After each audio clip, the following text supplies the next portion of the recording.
Et si les réseaux sociaux étaient devenus un terrain de jeu pour les idéologies sexistes? Le numérique n'est pas neutre, il est ce qu'on en fait. Hier, c'était un espace de liberté qui se transforme lentement en lieu d'oppression. Le cybersexisme, une violence qui s'inscrit dans un continuum.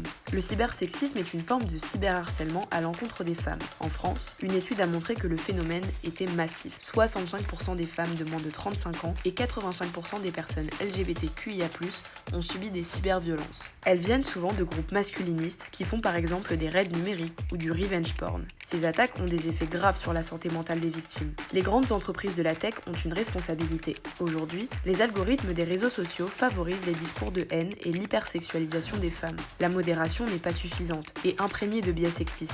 Les agresseurs sont rarement punis, tandis que les voix féministes sont souvent censurées. Aujourd'hui, le secteur de la tech est encore très masculin. Les PDG de grandes plateformes sont tous des hommes qui, de plus en plus, défendent une vision du monde masculiniste. Ce phénomène promeut une culture viriliste, défavorable à l'égalité. Heureusement, on peut lutter contre le cybersexisme. L'éducation à la sexualité et au numérique est essentielle, mais très insuffisamment appliquée en France. Nous devons encourager le financement et le soutien des associations et activistes féministes et LGBTI+, afin de mieux prévenir les violences, protéger les victimes et faire évoluer les mentalités.